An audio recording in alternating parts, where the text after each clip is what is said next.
دا سره قید مقدمه ذکر کړی ده دې چې اولا حکم تقسیمي دو قسمانه ته یو حکم عملی یو حکم اعتقادي دا تقسیم دی حکم قسمانه ته یو عملی او اعتقادي ده دا په اعتبار قضیه سره ځکه حکم کومه قضیه سره راغلی نو قضیه کا موضوع عمل او بیا دا قضیه عملی ده لکال وضو فرض ادا کدا سے قضیه وا دا اعتقادي قضیه وا نه بیا دا ته وایي حکم اعتقادي لکال جنت حق کوم چې کوم حکم دا نسبت دا حکم اعتقادي ده یا دا تقسیم حکم کې قسمانو ته حکم عملی دا حکم اعتقادي ده دا په اعتبار د موضوع د قضیه سره ده یعنی قضیه ولا موضوع یا عملی پیدا حکم عملی ده ځکه قضیه کې موضوع عمل ده لکه الوضو یا صلات فرض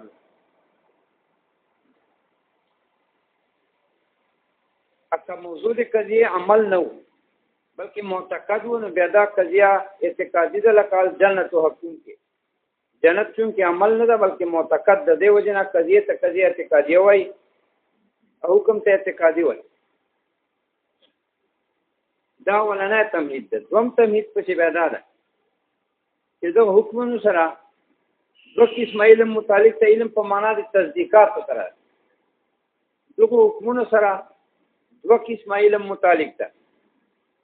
ځکه دا حکم قضیه سره غلا ده کنه دا خو مسله ده یا دا حکم قضیه اعتقادي سره غلا ده دا مسله ده نو مسلو سره خو علم متعلق تصدیق نو دغه مسلو سره دوه تصدیق متعلق دي نو اول تصدیقات ته چې مسائل عملیو باندې بیدات تصدیقات ته علم الشرائع والاحکام وایو چې اعتقادي مسائل سره تصدیقات تعلقي بیدات وایي علم توحید و صفات ځکه اعتقادي مسلې دي دا نور عملی مسلې دي نو عملی مسلو سره علم الشرائع والاحکام ته او د اعتقادي مسلو سره د علم توحید و صفات وایي دا شرکای دی عبارت خیالی رخلی علم ان الاحکام شریعه احکام سره شریعت کې دلګه احتراز حکم حسینا حکم عقلینا لکه حکم کله حسی وي حسی دا معنی چې طرفین چې مبتدا خبر حسی وي بدا حکم حسی ده لکه زید قائم للنار محرق نو نار ور سوجول کې نو دا حسی دي نو حکم حسی سره یا زید قائم حسی ده نو دا من چې حکم حسی راځي کله حکم عقلی وي حکم عقلی دا چې طرفین غیر مخصوصي یا دا وجه ده چې طرفین غیر مخصوصي یعنی طرفین په طرفینو کې د ثبوت ته خبردار په دلیل عقلی وي به چې خبر ثبوت په دلیل عقلی وي نو بیا نسبت عقلی سره کته العالم حادث نو عالم کو مخصوص ده او د ثبوت الخبر ته حادثون ده دا په دلیل عقلی ده دلیل بوای نو دا حکم عقلی نو دا شریک دی ولګولای د دوونه احتراز ده یعنی مرشد تقسیمو حکم عقلی حسی دا نه بیانو حکم شرعی دو معنی دي یو حکم شرعی دا معنی ده چې موقوف په شریعت دي لکه صلات فرض حکم ده شرعي حکم ده دا په شرع موقوف ده یا الوضو فرض ده په شرع موقوف ده حکم شرعي او معنی ده ما توقف على الشرع ایوب په شرعي ده معنی ده چې ماخوذ من الشرع سواء توقف علی عملا کله موقوفي کني هو چې شرع نه راخلي یعنی شریعت اعتبار له وجه ده معتبري بدا شریعه په معنا ده ماخوذ من الشرع لکه اوس دا زکات فرض مثلا یا جهاد فرض ده دا ماخوذ من الشرع یا لکه الله سبحانه واحد دا ماخوذ من الشرع دا ټول ماخوذ من الشرع دي یا موقوف دي په یانه دي په موقوف بعضی په موقوف دي په شریعت باندې او او بعض نه دي په موقوف، بعض په موقوف ته لکه زکات فرض دا شرعي دا ماخوذ من الشرع ده، ان شرع نه امر منو ام موقوف على شرع هم ده. بعض داسې دي چې ماخوذ من الشرع دي خو موقوف على شرع نه دي. لکه الله واحد ماخوذ من الشرع خدا ان شرع نه امر منو دا تسلیم مشکو دا معتبر ته د اندنا دا شرع له وجه معتبر ده، ولکن موقوف په شرع نه الله واحد. که تاسو ویلو چې الله توحید او وحدت سبحانه و تعالی دا په دلایل او براهین عقلیه او ثابت ده. او ټیک ته اعتبار چې شریعت کې پسیا کوي چې په قرآن او سنت نه مني بیا شریعت دې اعتبار کوي او انما یعتد بیا یقیني پسه ده چې شریعت نه ماخوذ ځکه شریعت خو یو شای ذکر کی نو یقین فائدہ ورکړي. اوس وای لاندې شرکای خیالي للک په معانی ثلاثه نسبت امر الاخر ایجابا او سلبا و ادراک کوئی نسبت اولا او په خطاب الله تعالی المتعلق حکم درې معنی کوي. دا دی حکم درې معنی چې دا مطلق حکم مطلق معنی نه بیانې، مطلق معنی درې نه دي ډېری دي، معنی مراد نه بیانې ځکه معنی مراد درې نه دي دوه دي. درې مراد کېدای چې خو ډېر تکلفات ته پځي، بلکې دا حکم معنی صحیح بیانې فل جمله چې فل جمله دلته صحیح کېدای شي مراد دوه دي په چې کدا وسوای فل جمله حکم درې معنی صحیح کېدای شي. حکم مطلق معنی نه بیانې مراد نه بیانې ځکه مطلق معنی دی حکم هدي لري. حکم لغت کې اثر مرتب ته وای یا حکم لغت کې مطلق خطاب ته وای. اصولین اصطلاح کې خطاب الله سبحانه و تعالی المتعلق بافعال المکلفین ته وای. منطق کې حکم پنځه معنی دي تاسو ویل دي نسبت تام خبري دا یو تعلق لکه وته وای تعلق بین المبتدا و خبر نسبت تام خبري محکوم به یعنی خبر او تمام قضیه او اذعان بالنسبه ایو انتصاب دا پنځه معنی نسبت محکوم به تمام قضیه اذعان انتصاب. اذعان کیفیت لاحقا نفس کدا دا کیفیت لاحقا دا بعد صورت نبات په نفس کې پیدا کړي او انتصاب عمل الذهن چا نسبت محمول مبتدا ده. اذعان یو کیفیت لاحقا بعد صورت نه مفعول الکیف. نو مطلق معنی هډې رسېږي کوم چې معنا لغوي اسلام معنا اصولي اسلام یا معنی منطقي لا ګوشي دي دا معنا نه لټي چې توای معترض وای چې توای حکم درې معنی دي حکم درې معنی کوي حکم هډې معنی دي اکه توای چې حکم په معنا مراد سره اخونه نو بیا مو خدري نه دي معنی مراد خطوه دي لته څنګه وای چې درې دي جواب دا چې حکم مراد مطلق کې معنی نه دی حکم انا حکم نه مراد معنی مراد دی بلکې ما چې صحیح فل جمله صحیح کېدای شي که تکلف سره کبیر تکلف نه خو صحیح کېدای شي یاد لري. مطلق کې معنی ذکر راندي هغه معنی صحیح چې فل جمله دی یاد لري دي نور نه دي ځکه حکم سمانه لغوي واخلې هغه نه صحیح کېږي دلته انا مراد ده ځکه بیا خو به دا معنی چې احکام شرعي ان اثر مرتب په شریعت دا دوه قسمه ده یو حکم عملی یو حکم اعتقادي دا غلط وای. اثر مرتب په شریعت څخه دا اخو نجات ته عذاب نه یا فلاح ته نو او خدا څنګه ده ته وای یو ما تعلق بالعمل یو ما تعلق بالاعتقاد اخو اثر مرتب د شریعت چې نجات تا هغه عملی او اعتقادي ته نه تقسیم یا کوم په معنا د مطلق خطاب واخلې هغه نه تقسیم دي چې مطلق خطاب هغه چې دا حکم په معنا د مطلق خطاب دوه قسمه ده یو عملی او اعتقادي دا غلط ده. مطلق خطاب خو دوه قسمه نه لکه مطلق خطاب ته خو عباد او دا ټول کې دې پکې راځي تاسو ته دوه قسمه اکه منطقي معنی مثلا محکوم بی اخلي نو هم غلط ته چې ته وایې چې حکم شرعي محکوم بی شرعي دوه قسمه ده یو محکوم بی عملی یو محکوم بی اعتقادي دا غلطه ده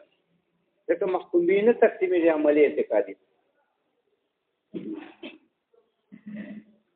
دا چې انتصاب نه تقسیمېږي عملی اعتقادي ده البته دا ټیک ته چې حکم په معنا د نسبت سره والي دا تقسیم ټیک ته چې یو عملی دا یو اعتقادي ځکه کله عملی قضیه کې نسبت بیا عملی نسبت تا کله اعتقادي قضیه کې بیا اعتقادي دا اذعان هم تقسیم راځي حکم معنا له اذعان تقسیم راځي یو اذعان په عملی قضیه دا یو اذعان په اعتقادي قضیه دا ټیک تا په محکوم بی کله تقسیم دي عملی اعتقادي دا یا مثلا انتصاب کې تقسیم دي عملی اعتقادي تا یا ټول قضیه ته تقسیم عملی اعتقادي تا نو دا ټیک ته تقسیم دی شي ټول قضیه او ټول قضیه تقسیم عملی اعتقادي ته دا معروف نه ده ټول قضیه عملی اعتقادي ته تقسیمول په شریعت کې نه ده معروف دیو جنا دلته حکم نه مطلق معنی نه دی مراد او دا رنګه حکم نه مراد عام معنی نه دي چې وسته حکم ناشر مرتب اخلي یا محکوم بی اخلي یا مطلق خطاب اخلي دا نه تقسیمي دا اثر په معنی سره عملی اعتقادي ته یا مثلا مطلق خطاب نه تقسیمي عملی اعتقادي ته یا مثلا محکوم بی یا قضیه تقسیم عملی اعتقادي ته جایز ده او متعارف نه ده دا معنی نه دی مراد دیو چې دلته للحکم معنی ثلاثه چوي چې حکم درې معنی دي مطلق معنی نه بیانې مطلق معنی خو صحیح کېدای نه شي وسوله متریسی مطلق معنی دی حکم نه صحیح کېدای اکتوای معنی مراد درې دي نو دا ټیک نه ځکه معنی مراد خو دوه دي لکه خیالي تصریح پکې نو جواب وکړي دلته حکم مطلق معنی دی مراد انو حکم معنی مراد بس حکم مراد مطلق معنی مطلق صحیح مطلق چې صحیح مطلقاً یا په تکلف سره بلا تکلف اوله معنی چې د نسبت امر الاخر دا اوله معنی ورته ده دوم معنی ادراک کو نسبت دا منطقي ده دریم معنی خطاب الله تعالی المتعلق بافعال المکلفین دا اصولي ده درې معنی دي اوله معنی چې نسبت امر الى اخر اجابه نه صلبان دا اوله معنی نسبت امر الى اخر اجابه صلبان دینام نسبت ته خبرې ده دې حقیقت څه ده دې حقیقت ته صرف وقوع لا وقوع بعینه لا وقوع بعینه ان دا یو تعلقی وقوعی ده یا تعلق لا وقوعی ده صرف تعلق نه عبارت چې د تعلق مبتدا خبر منځ کې نام ده وقوع یا انام د لا وقوع دا تعلق دی وقوع یا لا وقوع بعینه یو شاله دلته دوه شیان نشته یو نسبت تاکیدی ده یو نسبت خبری ده دوه شیان دلته نه دي معتبر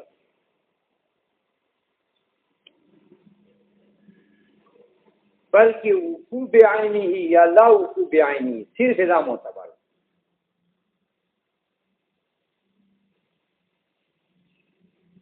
دا څنګه چې دلته یو تعلق تاکیدی ده چې انا می اضافت ده ابل وقوع لا وقوع ده چې دا تعلق مبتدا خبر من کې شنا می اضافت ده یا تاکید ده دا مورد ده دی وقوع لا وقوع وقوع استواله یا نستواله په دې باندې وارد ده دا دوه شان تفصیل نشته ځکه تعلق به د وقوع نه دلته نه د معتبر په قضیه کې یا لا وقوع نه بغیر صرف تعلق نه د معتبر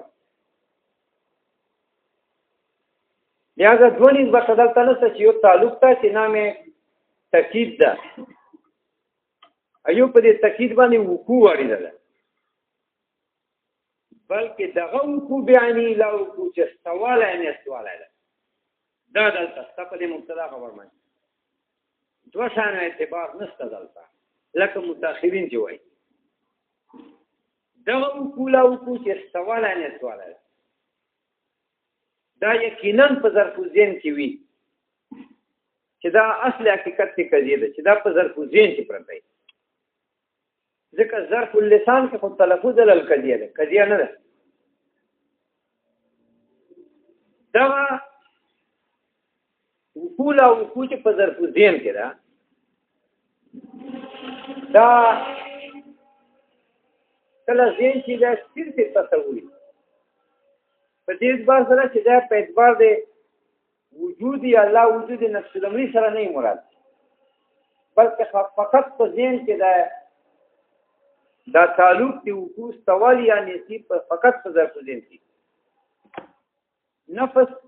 د صدا اعتبار نه ورکي چې دا موجود په ظرف نفس الامر کې ده یا نه ده موجود په ظرف نفس الامر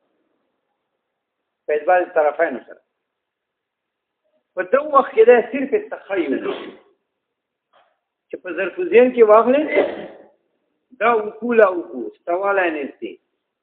کته نظر دې چې دا په نفس الامر کې موجود ده یا نه ده موجود دا خالی تخیل ده دا تصور کې معنی تخیل کله دا په دغه اثر وی قضیه کې چې دا په خارج کې موجود ده په نفس الامر کې موجود ده دا نسبت دا وقوع لا وقوع چې ما په ذهن کې پراته ده دا په نفس الامر کې موجود ده حاصل فی نفس الامر دا کایجاب یا لا حاصل فی نفس الامر دا کسلب مثلا اوس دغه وخت کې دا نفس الامر کې هم واخلې نو کله دا متعلق شک ګرځي کله متعلق لسان ګرځي کله دغه نسبت په قضیه کې دا متعلق شک دا معنا چې دا نسبت ایجابیه او نسبت سلبی دا په نسبت سره حصول لا حصول دواړو ته مساوي دي د نسبت ایجابي حصول یا لا حصول او د نسبت سلبي حصول یا لا حصول دواړه برابر دي په دغه سره دا متعلق شک کې وي ان تا شک په دغه نسبت کې دې خبره څه شکی دا حاصل ده کنه کیږي لا کنه کیږي حاصل ده دا لا حاصل ده کنه کیږي لا حاصل ده په دې وخت کې دا متعلق شک دی اکل دغه وقوع او چې تاسو په ذهن کې ده چې په دغه اعتبار په نفس الامر کې حاصل یا لا حاصل ده نو دا متعلق لسان ګرځي بیا تعبیر کې دې نه ادراک او نسبت واقعاتن او لایست واقعاتن علاوه دي لسان یعنی په دغه اعتبار سره ته ادراک وکې ته دغه نسبت په نفس الامر کې حاصل ده اذعان وکې دې خبرې اذعان وکې باور وکې په دې چې ان نسبت واقعاتن ومطابق لما في نفس الامر دا نسبت واقع ده او مطابق لما في نفس الامر سره یا لا واقعات دا نسبت مثلا ایجابي نه دا واقع بلکې نقیض واقع ده چې سلبي ده یا سلبي نه دا واقع نقیض واقع ده چې ایجابي ده او په دې ځان وکې یعنی ادراک په دغه حیثیت کې چې دا مطابق لري واقع ده یا ایجاب مطابق لري واقع ده یا سلب مطابق لري واقع ده په دغه لحاظ سره دې ته بیا دې لحاظ سره دا نسبت متعلق دي ځان ده نو ګویا کې دې سره درې علوم متعلق دي یو شک یو تخیل یو اذعان ذکر معنی ثلاثه حکم درې معنی دي نسبت په نه اخره یو تعلق یو امر د بل سره ایجابانه اصل ده تعلق خو من ایسویه یا ده کنه خدا تعلق یا وجود یا لا وجود ایجاب سلام یا دې وجود تعلق ته یا دې سلب یا دې لا وجود تعلق بعینی دا یو ټای دالته وشان نسته و ادراک اوسو نسبت الله کې یا ادراک تی وقوع یا د لا وقوع ده ان ادراک ان نسبت واقعیتونه ولا سب واقع دا ادراک تی وکو یا لا وکو دینه دو تعبیر پیزان سره اصل چې دا ادراک ان نسبت واقعاتنا وليست بواقعاتنا على وجه لزان ادراک یو کې تاسو د نسبت معلوم شي په دغه صفات چې دا واقع ده یا نه دا واقع على وجه لزان تاسو معلوم چې دا مطابق د واقع ده یا یو حکم مطابق ده یا لا حکم مطابق ده درېمه معنا وخطاب الله تعالی المتعلق بافعال المكلفين الله خطاب ته وایي چې تعلق افعال د مکلفین سره بل اقتضاء بالتخير ادا تعلقه فعل سره دا خطاب تعلقه چې فعل سره بل اقتضاء دا متلبسی دا تعلقه اقتضاء د خطاب فعل لره یا متلبسی تخير د خطاب فعل لره چې په دې فعل کې تخير ده کل وجوب و الاباحه و نحو ما ته مثالونه درکړه